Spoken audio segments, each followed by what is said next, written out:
The champion quickly goes through. Let's go as well. Hello and welcome back to the Honest Athletes podcast, where today we're just going to get stuck right in to part 2 of the Patrick Miley episodes. I'd love to go on to the story of Hannah and Patrick.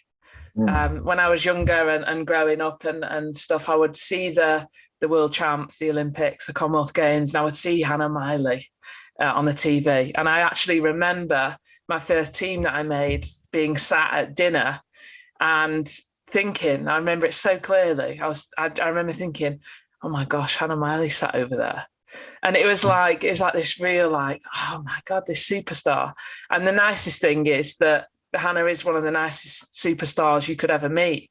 And that obviously comes from, you know, yourself, Patrick, and your wife, and just the whole family kind of, you see your family on poolside or, you know, just around and about. And you can see from what you mentioned earlier, how important family is to you all. And it's so nice to see. And it's probably why a big part of the reason as to why the success of coach, dad, daughter, athlete was so successful. And I would love to hear you just talk a little bit about that journey, not a little bit, a lot of it, please, about that journey of you know, how that relationship was, and why it was so successful. Wow, okay, I'll try. Hannah, you can correct me if I get some of this wrong. Embarrassing stories, please, as well, Patrick. Well, plenty of those. Firstly, fortunately, Hannah is more like a mother than a father. That's the first and foremost thing. But I remember being so excited about having Hannah, having a child, but having Hannah. And Hannah may know this. I can remember coming home from work. I would love bath time, just love it because it was water. And I would always try and encourage my wife not to be there because jugs of water would get poured on her head just to get her used to breathing. You know, come on, just learn to breathe. And she had goggles on from probably about 8 months of age, just so you can wash. It's a fantastic piece of equipment for parents. You can wash a kid's head with soap all over the place if they've got goggles on. Just, you know, use it. And then dropping things in, getting her to put face down and floating, and then literally floating in the bath. It was a real education just as a child, to the extent that I can tell you exactly where Hannah learned to swim. We went to the Colin Bridge Hotel. She was 3 years of age. And we had a couple of nights there just as a break. We took Hannah because we had to. And there was a little pool there, and it was about 5 or 8 meters across. And in 20 minutes, she could propel herself from one side of the pool to the other. 20 minutes, that's what it was. So, and my belief is actually all children can learn to swim that quickly. The preparation is done in the bath. It's done in pretty simple ways in advance of that. And it's all about confidence, really, your confidence and confidence in them. So she seemed to enjoy the water. She seemed to, and also in those days, Hannah, it makes us feel very old here, but in those days, you know, competitions, we had 5-year-old trophies at the swimming club. Winner of the 50, winner of the 25 butterfly, 5, 6, 7, 8. Now, of course, it's only 8 and above. So, you know, some things have changed. My view of the younger swimming then was, there was such delight in watching these kids swim. There is actually a clip of her swimming a race. I think she'd be about 6, and she finishes with her teeth. And you can hear the crowd go, it's not like a cheer for winning. It's like, has she got any teeth left? And it was just fun. I was coaching. That I realised early on that's quite tricky because you're now a parent and coach, and that was a new territory for me. And the good thing is only having one parent that's involved and not both. I mean, Carmel was involved, trust me, very involved, but she was much more sensible with it. Also, the problem with having a child in the club that you coach is that child gets away with nothing, because your first opportunity to apply discipline is with your own child, because you know you'll get away with that one. So poor Hannah and her brothers probably suffered that. There was in the districts where we are, up in Inverness, there's some amazing young butterfly swimmers, and they were extreme. They were far better than Hannah. but across all strokes, she was reasonably good, but she had no breaststroke whatsoever. I remember thinking, well, I quite like the medley because it's an unusual event and it's all the strokes. And if she gets a breaststroke, she'll be okay at that. But we used to do some really odd things that I think at the time people misunderstood. Well, there was nothing to understand because I didn't announce it.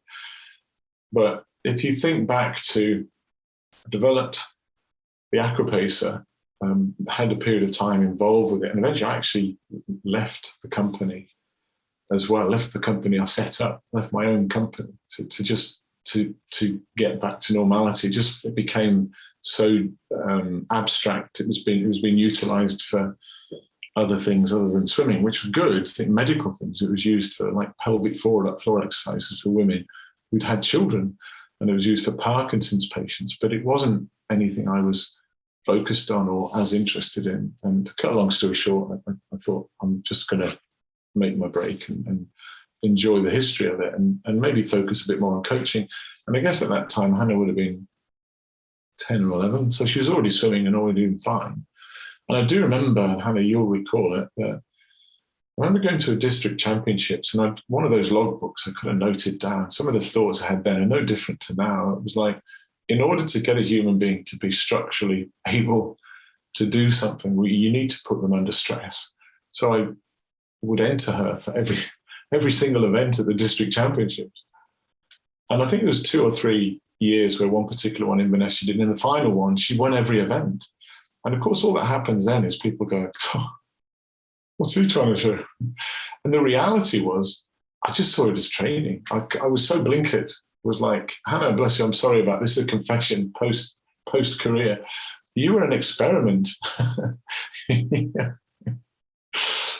And I learned so much from it. I learned a huge amount, and probably, do I tell you this one?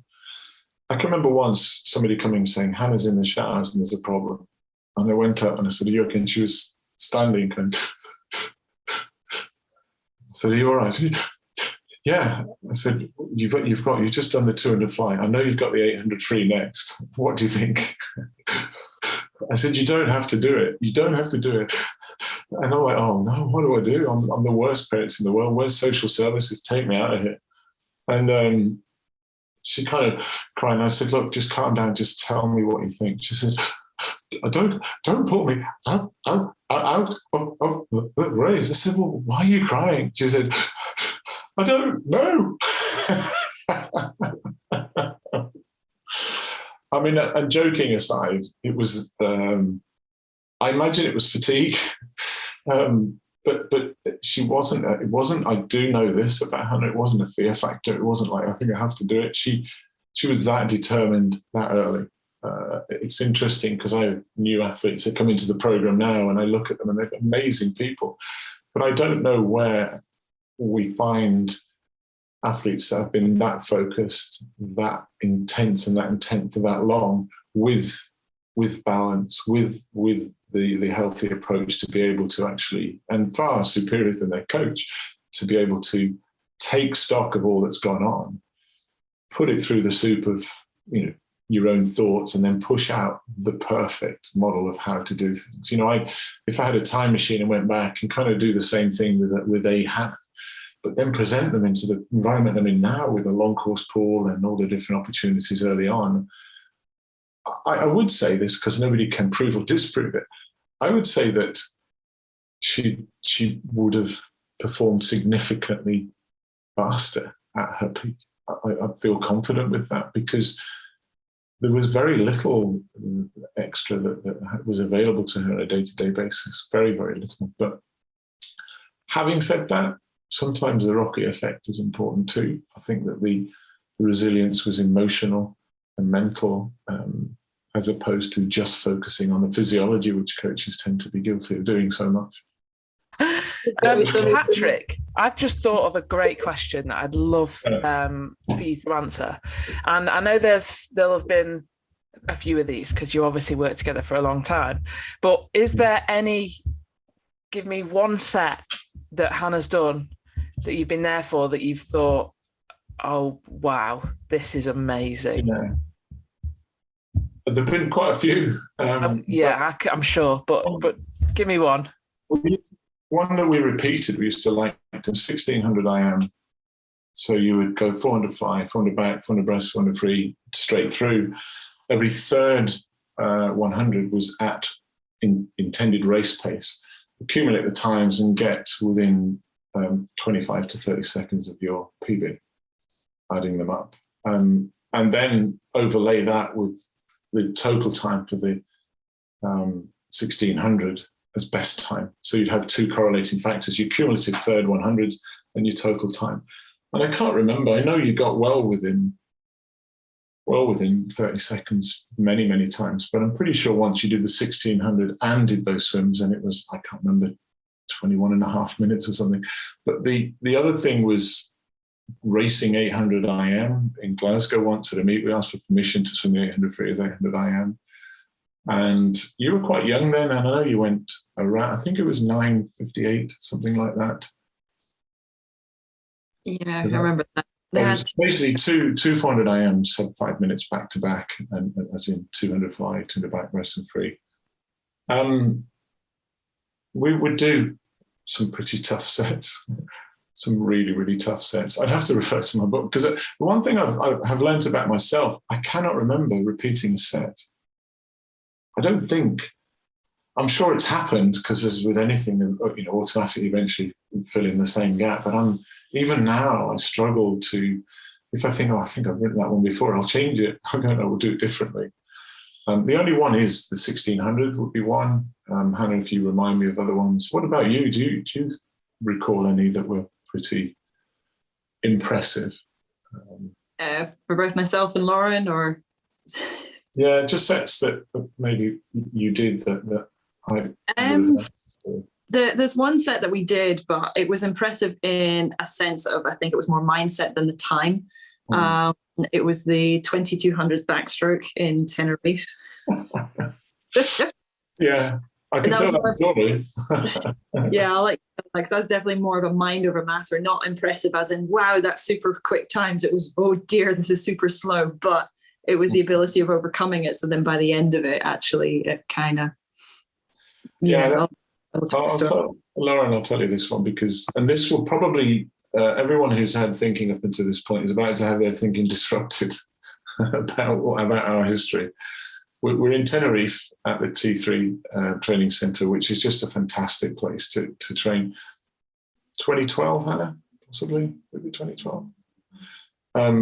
And whatever the dynamics were, it ended up with just Hannah and me on the last couple of days. I can't remember everything that went on, but I remember, and that's a luxury. I never got that often.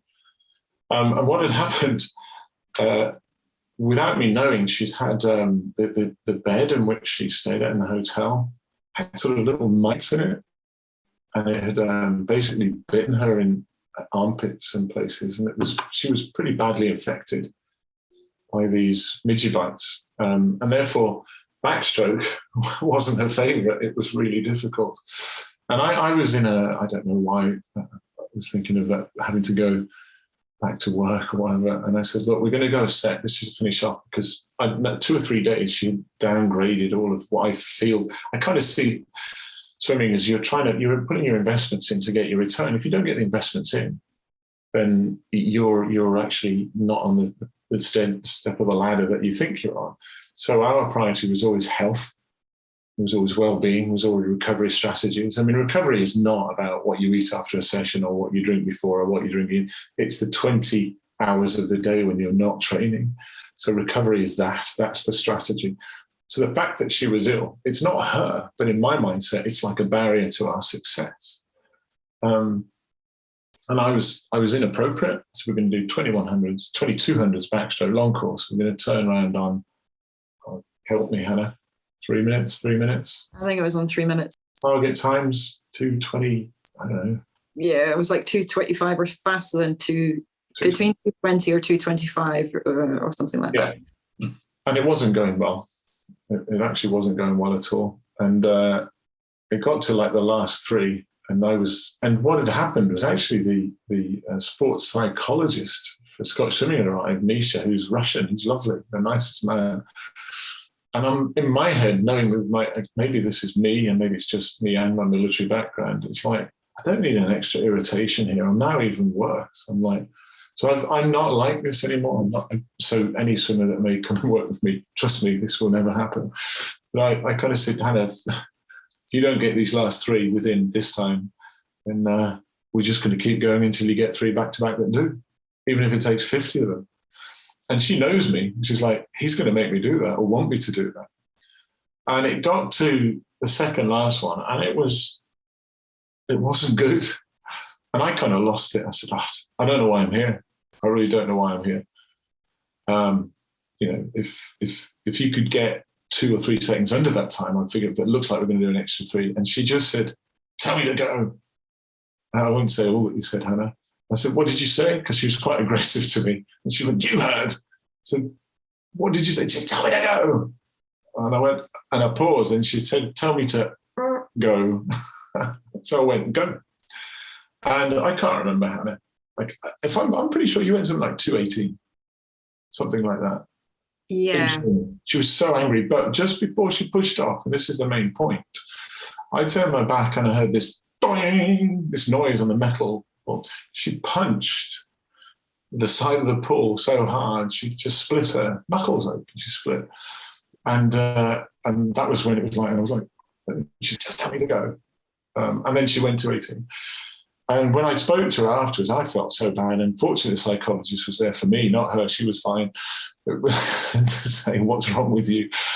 But she was saying I just needed something else to hurt more than what was hurting me at the time. Now, that is about mindset. It is a kind of crazy thing that athletes at that level do. And often those stories either do or don't exist, or they do or don't resonate with people. But for me, talking about it now, it highlights that huge attention to performance that Hannah had always, and brutal self-capacity to work hard and push. It's abnormal in most of the population because it's developed in some strange way within an individual. Sorry if that's a bit disturbing for your listeners. Yeah, I'm gonna offer counselling after it. Don't worry. No. Did you never do that then? What's that? Sorry, Patrick. Did you never do that then? Did I never do that? No. Not quite that intense, I don't think. No, I did some pretty interesting things, but it's amazing to hear these stories, and especially for the younger swimmers now coming through. I think it's quite different these days, but that's quite intense, Hannah. Very intense. Yeah, I wouldn't recommend balls. It's definitely not the thing, but at that time, processing my mindset, and I guess from Patrick's background, be adaptable. And in my head, I thought, right, I can't straighten my arms. Armpits are so swollen from these bites. They're sore. I just want another part of my body to hurt. So looking back at it, definitely there was another way around it other than punching the wall. But at that time, that I wanted to finish the set the way that I wanted to. And for me, that seemed the most logical option. Well, you do what you have to get through, right? And then that was what you had to do, and it worked. So it's amazing, really. Yeah, can I just mention something about that as well, in case it's misinterpreted? Sometimes the ability to put pressure on a situation, whether it's pressure on yourself as a coach or on an athlete as a coach or an athlete on themselves. There's something I was reading just yesterday, and it was about a basketball coach whose quote, I won't get it exactly right, was the more you inflate a basketball, the higher it will bounce, which is a reference to pressure. And I guess that's an indication of that. It's not a reason or rationale to do it, but it's kind of mildly interesting. Sorry, I stopped you on your flow there, Lauren. No, it's okay. And you're absolutely right, though. It's what we do and what we learn from it and how we move forward. And it's always been the case with you, Patrick, I've found. And Hannah has spoken about it before, about having such a growth mindset. And obviously your journey with Hannah was wonderful and incredibly successful. But I would love you to talk a little bit about maybe the lower times, or times that, because obviously a coach, dad, daughter, athlete relationship is different. And I suppose there's no book written on how to do it. And you had to figure it out, both of you together. And Hannah has also said before in her own episode where you know, you did grow together and the respect was there, and it was about, okay, how do we do this and how do we get the most out of each other? But I would love for you to, just talk a little bit about maybe the lowest point or the lower points and how you got through that and what you learned from that. Yeah,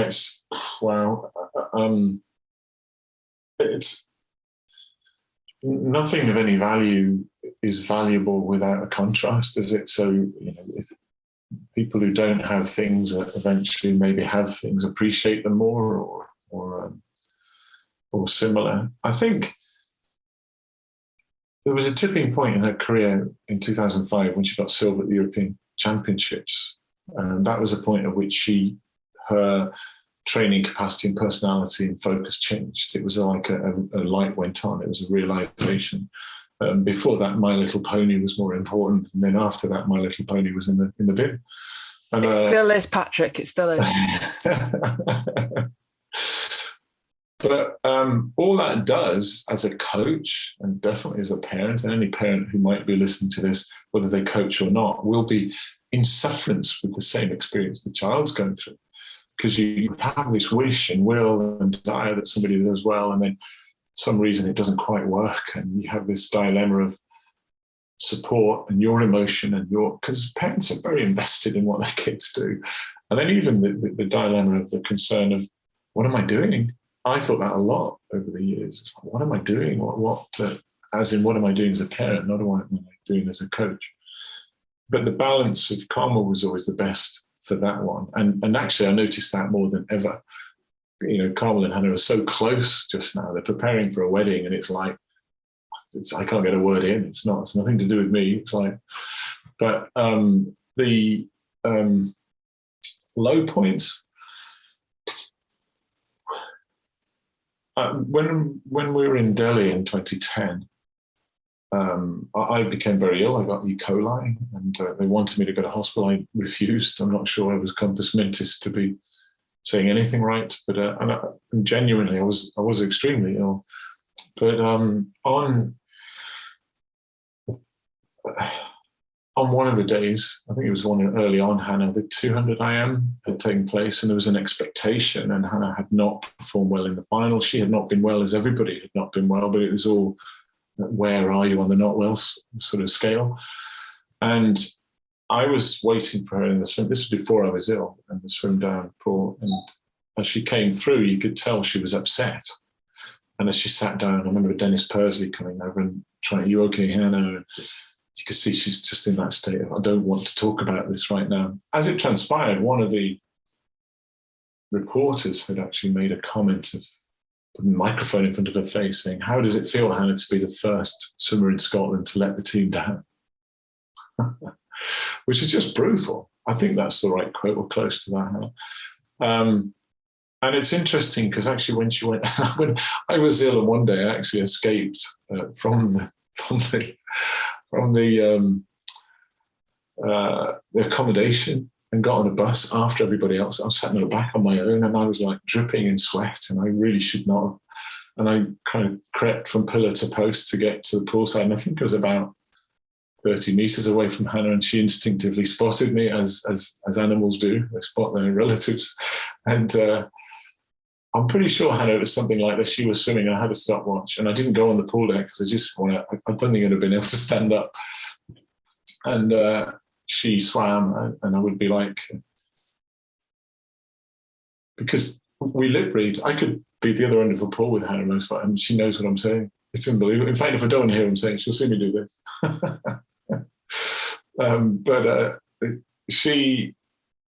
And then I kind of went and hid somewhere because I was exhausted. I think that was the 400 IM day. It must have been the reason I actually broke the regulations to be there. And she won, which was just marvelous. But I'm pretty confident, Hannah, you probably finished the story. She came through. She was asked to quit. These microphones are coming in, and somebody made a comment about feeling successful after a disappointing start. How do you feel about this? And I'm not sure what the words were. I think Hannah said something to, I think it was Craig Lord. Well, I think really what you should do is ask how I feel after the initial comment on day one by this gentleman here. And all the microphones went to this guy, which was quite smart. So instinctively then, I just felt angry. I became ill. I was ill, and I was still angry. It's like, you're about to die, Patrick. No, it's okay. I'm still angry. But and Rob Greenwood, who was sharing a room with me, did come in, and I saw Rob the other day at the Edinburgh meet. He's over in Spain, of course, and he was reminding me of the fact that he stuck his head around the door, and he'd spoken to the doctor, and the doctor said, "Oh, how is Pat?" Because I was sharing a room with Rob, but he was kicked out because of me, and the doctor was wonderful. He would drip feed fluid for me for a few days to save my life. And Rob had asked him, he said this just this weekend, he said, "Oh, I'd asked the doctor, how ill is he?" And he said, "If he makes it through the night, he should be okay." It was that bad. And so he stuck his head around the door and he said, "Oh," he was obviously worried, "Is there anything you need?" And I was genuinely in and out of consciousness, and the doctor had gone at that point. And I remember him come through. I don't remember saying this, but he said, apparently I said to him, "If I die, don't tell Hannah until she's finished the 400 IM." Which I believe his response was, "If you die, can I have your aquapacer?" Oh dear. The London was tough because there was huge pressure and expectation, and I had my view of things. I think that the travelling involved and the disruption, the way things were done at the last was very, very tough for swimmers. Really, really tough, and particularly female swimmers. But nobody's to know until after the event. And in the review interviews, I did say exactly what I thought, and I still feel the same way, that you have to be. One of the luxuries of a home games is you can be within your own program, in your own bed, until as close to the event as possible. That's more valuable than any investment in anything nice. It's the raison d'etre to perform well when you have a domestic meet. And in fact, in 2014, Hannah pretty much had that luxury, and that was supported by Scottish Swimming. And I'd be ever grateful, because in 2014, she swam totally against what predictability would have stated, 100%, because she was given the authority to stay at home until pretty much the games, and that made a massive difference. I think I commented that in 2014 that you were having the lead into a major meet being protected if it's domestic is a big benefit. That's a separate subject, but still, for me, important for anybody who's given that opportunity. 2016 was obviously really, really tough. I was only 20 meters away from the pool. I wasn't on the team, but I was there live, and watching that last 50 was really hard. Swimming it must have been a heck of a lot harder. And then meeting Hannah after the event, and you sort of hugging and sensing all of the pain and the emotion and disappointment, it was probably more difficult, with the sense that Hannah's at that time, you could just sense she felt like she'd let so many people down, rather than actually, this is a brutal situation I'm in that's nothing to do with letting anybody down. And then the subsequent period, and Hannah, you and I have touched on it, and I've heard bits, and I have a reasonable idea. And because we're so closely related, I'm sure I understand a lot of it, but not all of it. That period of time would have been the single most difficult time in her swimming career, I would think. However, and I think I'm echoing some things I've heard you say, Hannah, the value of that has been in life possibly far more valuable than the success that could have been. And I'm hugely appreciative that Hannah's worked that one out, and somehow subliminally or actually allowed me to share it.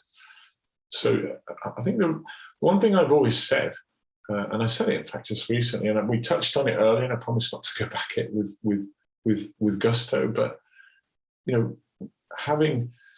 when Thomas passed away and my son died, that's hard.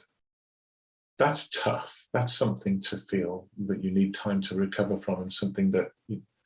So nobody, in fact, Ian Turner, when I stayed with him a couple of times, he used to answer the phone, and he used to pick up the phone and say, "Ian Turner, is it swimming or is it important? Is it to do with swimming or is it important?" And we put everything that we do in sport, we put everything to do, particularly when you get to international level, as if people's lives depend on it. And I do think the older I'm getting, some of it's quite dangerous, and it's only dangerous with regard to how people are let go away from it. People's welfare and people's mental well-being in particular, and their realization of they're not defined by that, they're defined by so much more. Even those who are successful, and even those who are successful that then have some tie-in with it that allows them perhaps an income or a job, or it's still such a brutal environment. I don't know how that's unraveled around time. So with regard to things that aren't successful or are difficult, many as there are success, but isn't that the case of most things that have value, or isn't that actually the case of most things in life? So ultimately, we have to whisper in our own heads, go, it's actually okay. It's okay. And for me, I guess the highlight of it is I always wondered what it was going to be like when Hannah stopped swimming. And I didn't realize, and we haven't spoken about it properly, Hannah, yet, but how joyous it is. Because I watch her and Ewan come over, and they're like carpenters with trees and chopping things down. And Hannah can axe a piece of wood that'll take me 10 minutes to do. And I keep saying to Carmel, just wait until it's about to go, then video it. Then it'll look like Hannah. And Ewan will be up a tree with no fear, chopping. I'm like, it's extraordinary. So it's a joy to know that there's a world that's out there for both of them that they're embracing already, and I'm able to see it. I feel so joyous about that. Does that make sense? Yeah, of course it does. And it's, again, so nice to hear the low points, but then what you have learned from that and then put into practice. I'd love to flip that. And this is one of my favourite questions to ask anyone who's involved in sport. And we heard Hannah's answer on her own episode, but what, Patrick, was your proudest moment of yours and Hannah's journey? And I know there's loads, but try and pick one or two. I might give you two. I mean, Hannah asked for two, so I had to give her two. Yeah. There's an aunt of mine whose favourite phrase used to be, his or her bladder is awful close to their eye, when you start crying. But 2014, and I was not on the team, I was in the crowd. And there is a video clip that is out there somewhere of me. It looks like I'm crying, but something did just jump into my eye at that moment. That was magnificent. It's funny, Patrick, because I was there and I don't remember anything being in your eye. I tell you, it was magnificent for no reason other than the expectations were so different, and the journey through the winter and through into the determination. It's the one season where everything lined up from a poor start, and it wasn't Hannah's or my fault. It was the way things were. I think it was early altitude and challenges, racing and not ready for racing. And then, okay, this is where we go from here. And the trajectory was it's like throwing the dart and it hits the bullseye. It was like, I know this is going to work. I know even on the day, I remember I wasn't on the team, but I did lean over the balcony when she was preparing, and I'd analysed the race, and I knew the racing strategy of all the swimmers there, and I knew how Hannah could win. And we had a little whisper on all of those secrets, and she applied it. And it's funny because I still know those things, and sometimes with the swimmers I have now, and they're like, actually, I actually have the answer here. I've got some apps that do all of those, but I haven't developed them properly. But no, that was a high. Even like European Juniors was I think there was a young lad called, because there's a lot of tears in this podcast, there's a lad called Mark Branch who'd sadly lost his father just before competition. And you mentioned right at the top of this, you said something about legend. I've never known, I always use the word legend, just to put it in perspective. And this is a bit gross, and I apologise to your audience, but I was at the European Junior Championships. Mark was in my group, and he was just the most delightful young lad. And I was very touched by the fact that there he was, and he'd had this awful event in his life, very powerful for someone so young. And I'm in the toilet, sitting on the toilet, and all the swimmers come in, and it's all the French and German. And then I hear the Brits come in, And there's somebody saying, "Oh, who's on your team?" And Mark goes, "Oh, I got Patrick Miley's on my team. He's my coach. Legend." And I'm sitting on the toilet going, I'd like to have heard it in a different place. But anyway, so he doesn't know. Sorry, Mark, but he doesn't know that I heard that. But when he swam, and he swam incredibly well based on all that had gone on, but I could see wasn't quite where he wanted to be, I actually reversed myself back into this corner in between these walls, genuine, it was that wide. And on the pool deck, I backed up and I went, and I was just flooding. I was just in tears. And I could see this Russian coach's head popped over, obviously to check what was wrong with me. And I'm not sure what he said in Russian. I don't speak Russian, but I surely said, he must have said something like, "Oh, typical Brits, soft as anything," crying over not making a final or not doing whatever it was. And my tears were just admiration for this young man's efforts, and he just brought my soul in that week. And Hannah, meanwhile, was magnificent. She went 447.47, I think it was, and got silver in the European Juniors, and it changed a lot of her perspective. And incidentally, those European Juniors, when you were 15 and you swam it in a costume and you swam it in a wee pool outside, it was pretty impressive what those kids were doing in those days. They were. It's difficult to make comparisons when this slightly similar age or slightly older age going to European Juniors with suits and much finer environment. So we can interpret things any way we like. Maria Belmonte was in and around that time, and Katinka Hossu was actually the person who beat Hannah. So they're three pretty intense 400 iron swimmers, had a long career in swimming at the highest level. So that was really lovely to be part of. I sat and watched Hannah touch the wall and win the World Short Course Championships in 2012 after a pretty tough Olympics. First Olympics 6th, next Olympics 5th, and Rio 4th. But in 2012, she won the World Short Course, and I was in the back of a simulator training some pilots to training them, and I would have the control.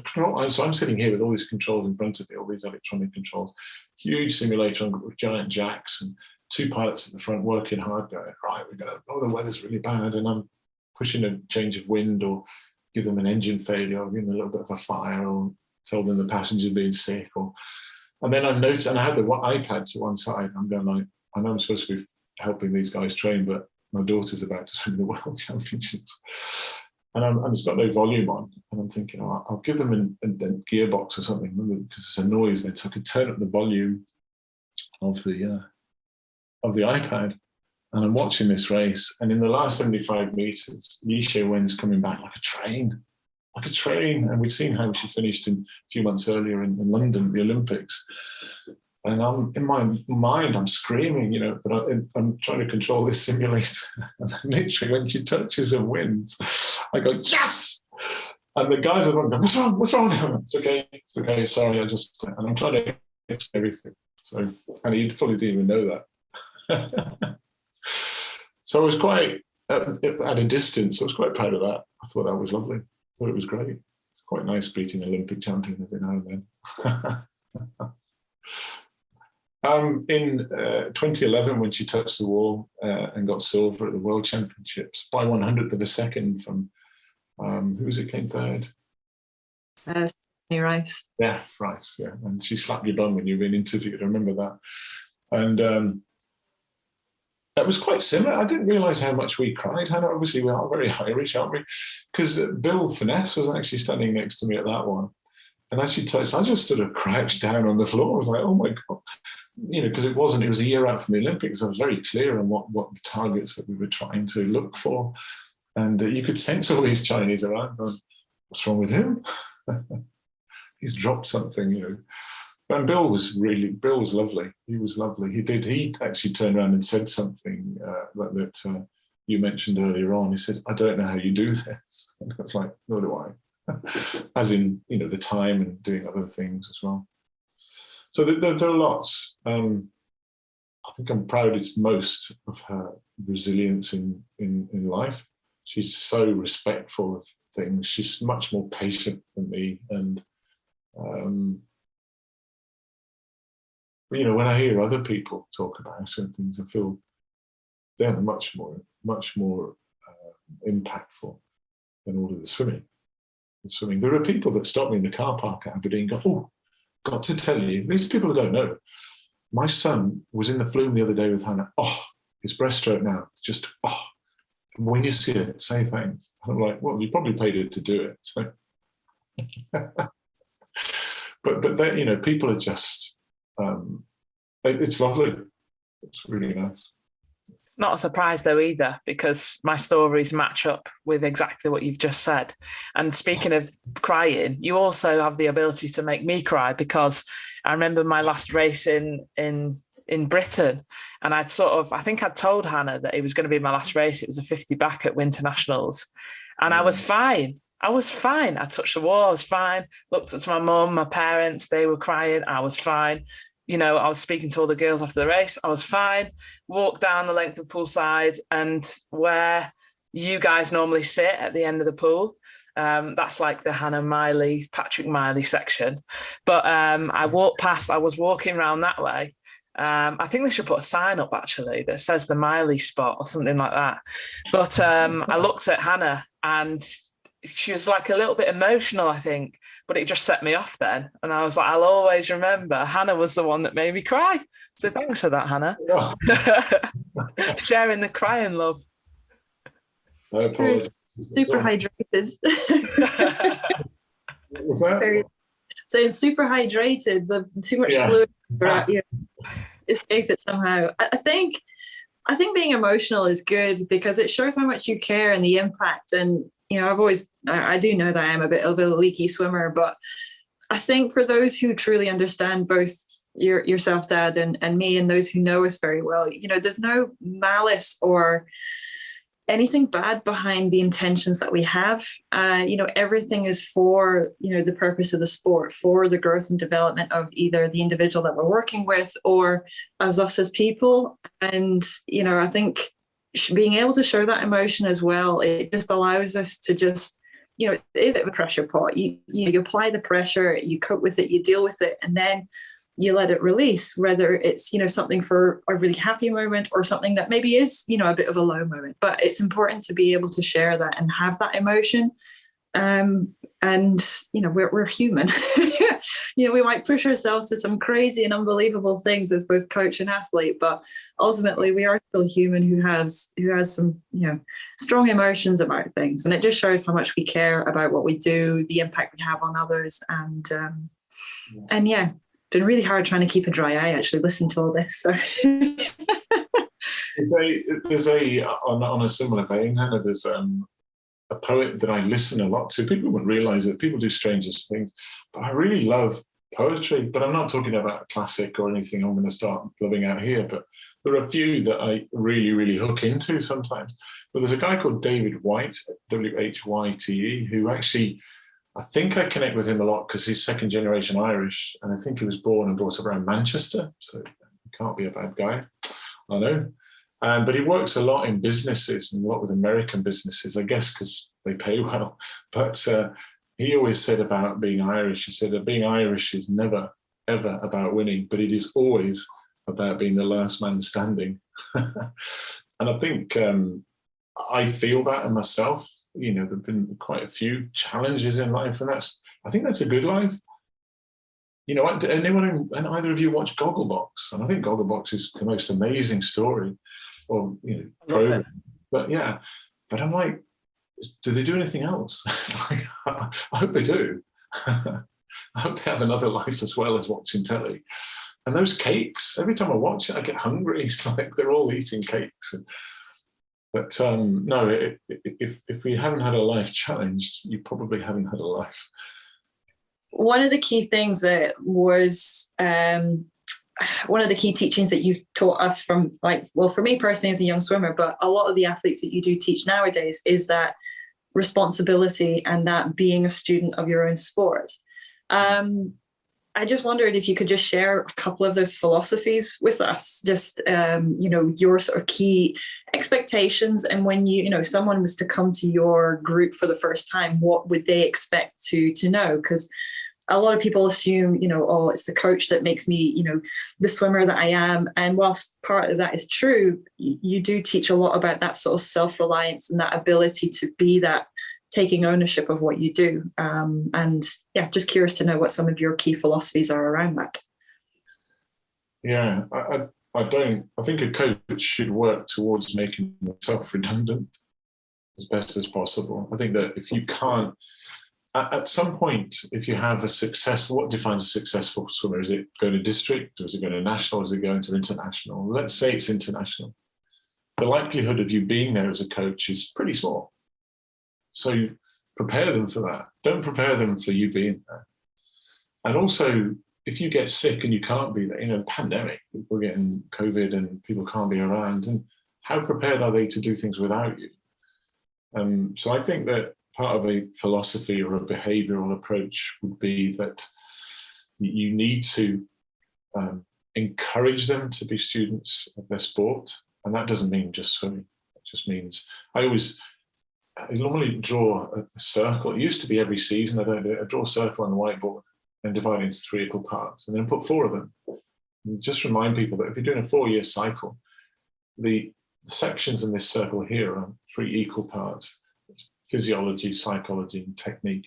So a coach is focused. So I'm mentoring at the moment a young coach called Scott Godby, who's just retired from swimming. I reckon would be at the Commonwealth Games coming, but he was injured, made a quick decision to retire. And I'm just blessed, if that's the right word, that he's come to us in Aberdeen. And he's extraordinary, he's intelligent, he gets swimming, he understands it in a way that very few do. And he's a student of it.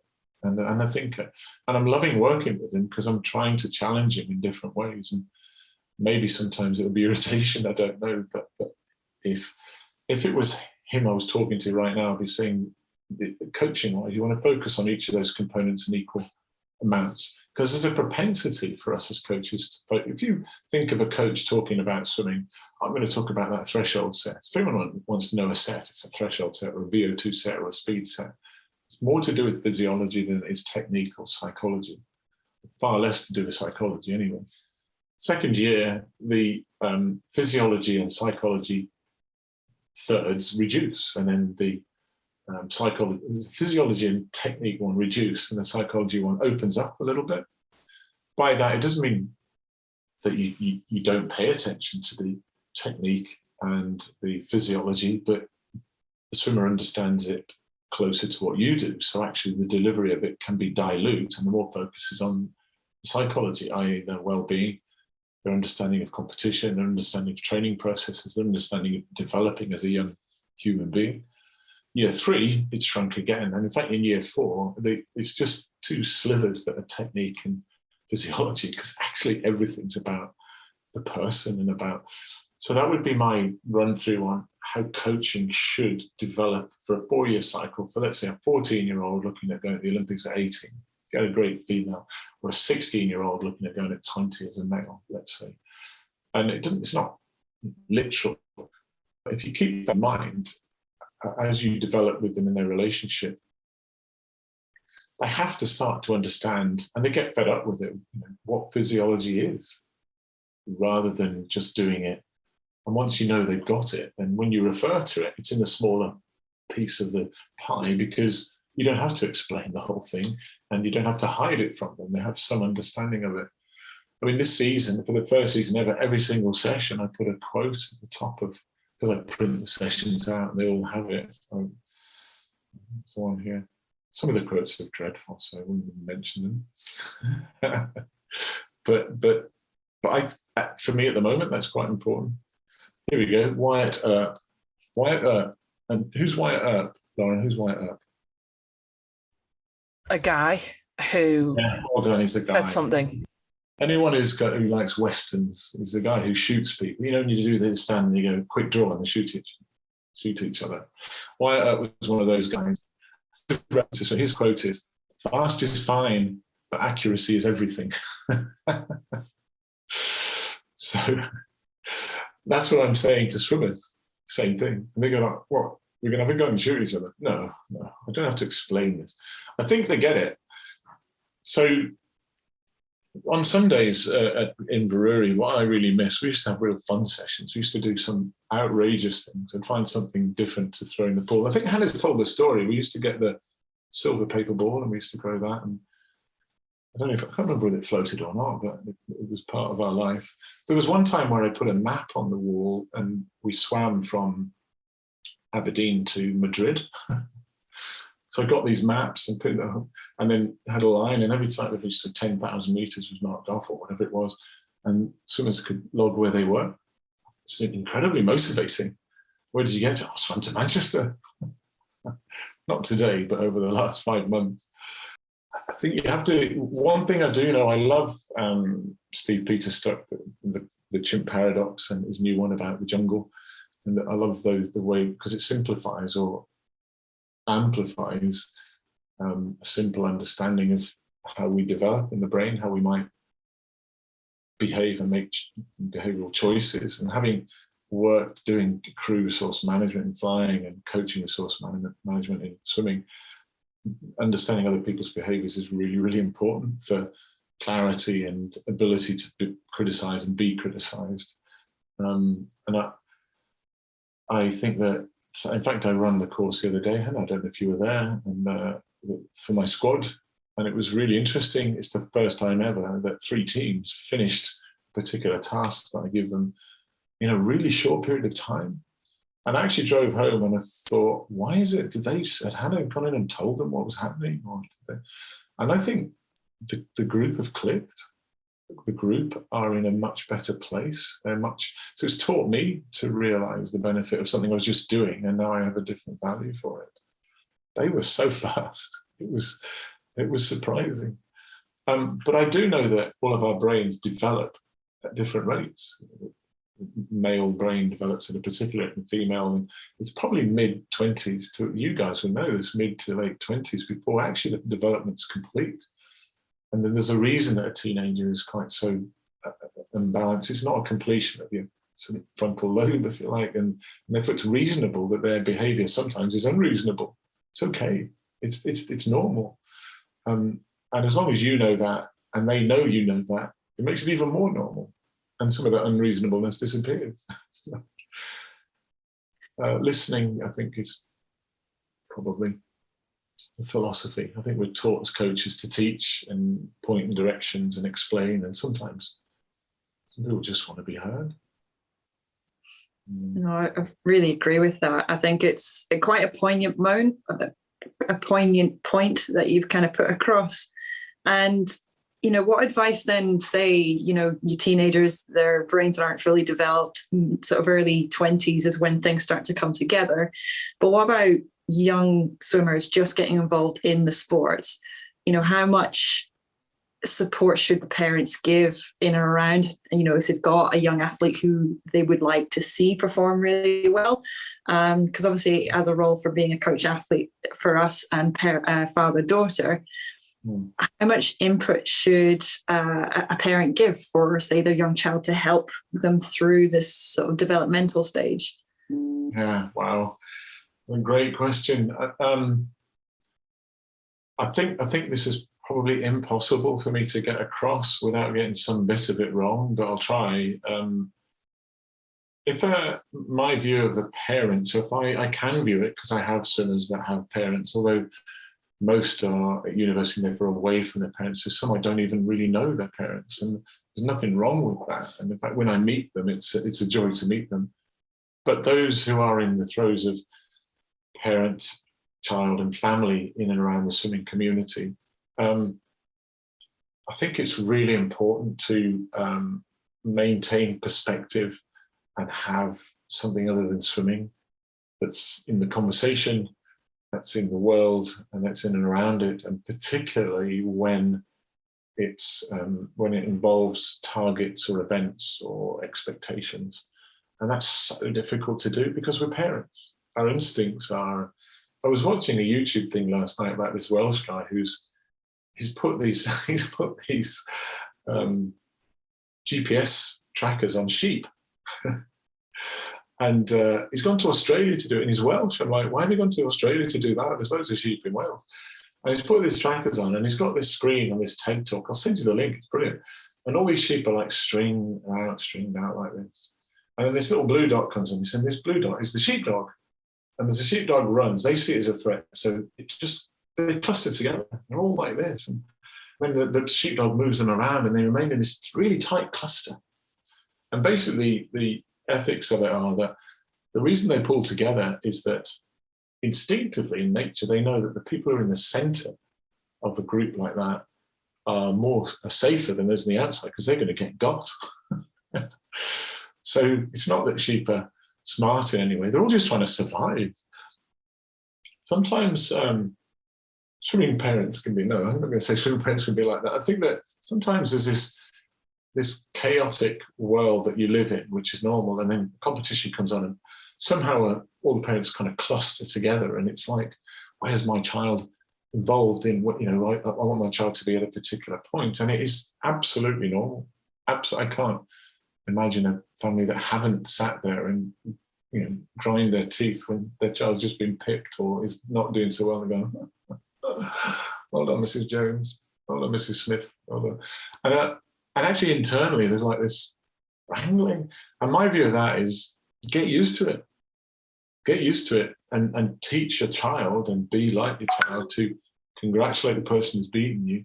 And the moment you get in the car, talk about something other than swimming.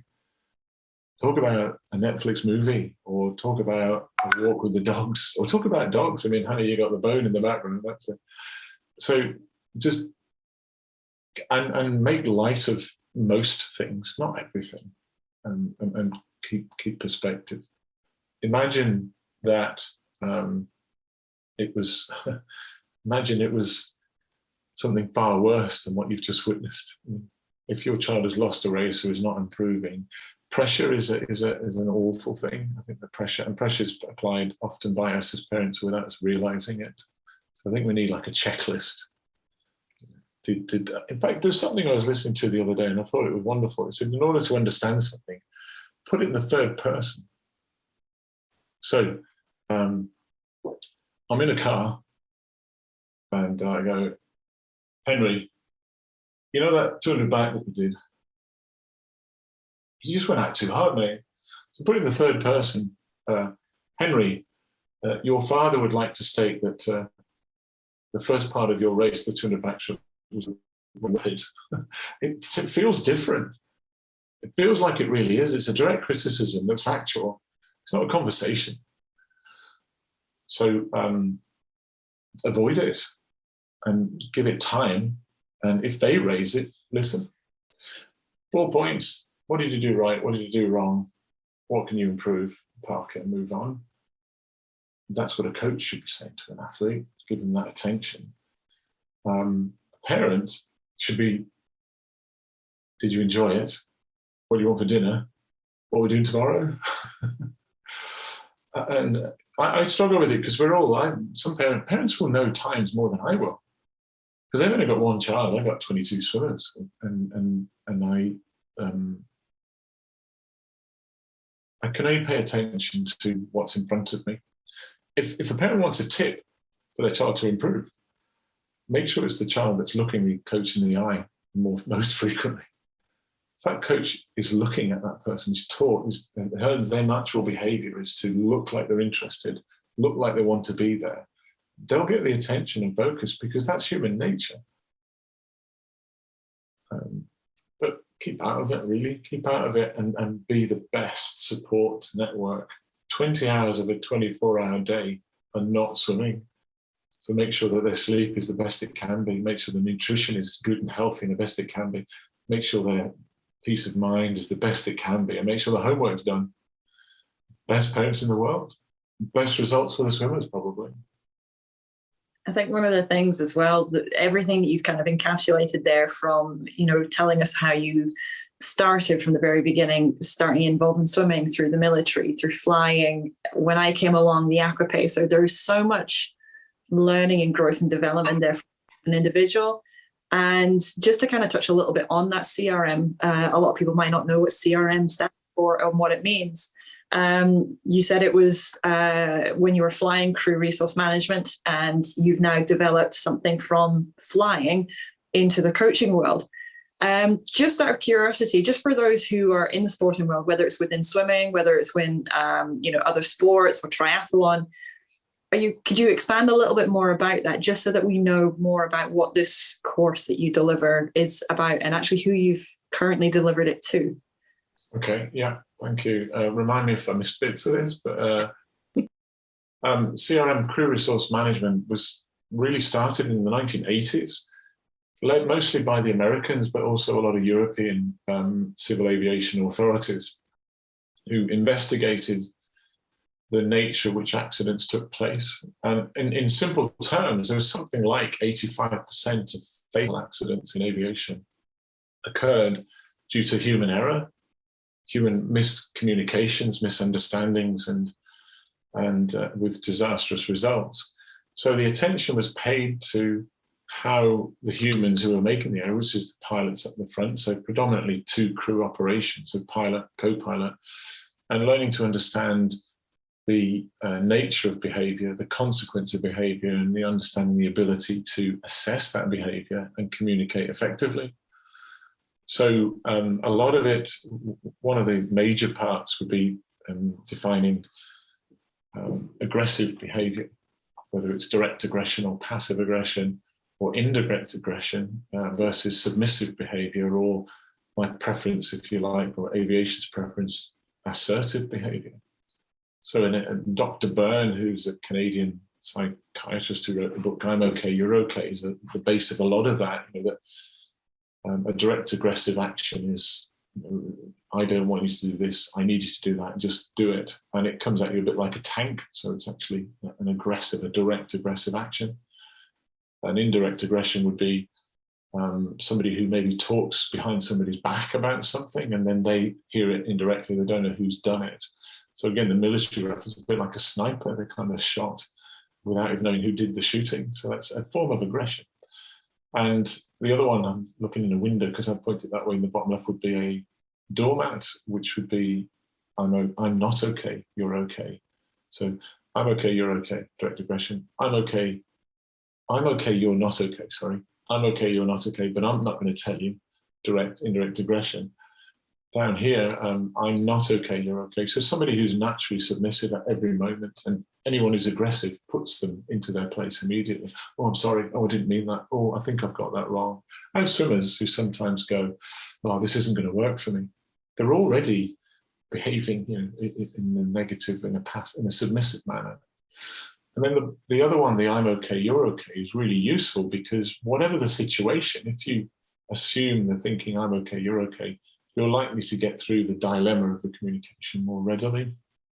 So it doesn't matter what it is. I've had maybe an aggressive approach from somebody, and the normal male response can be to be two tanks, and that's why people end up at war with each other. But if the response is to actually take on board an aggressive response, and in your mind you think, I'm okay, so make yourself feel okay first. So they're definitely going to push me into submissive.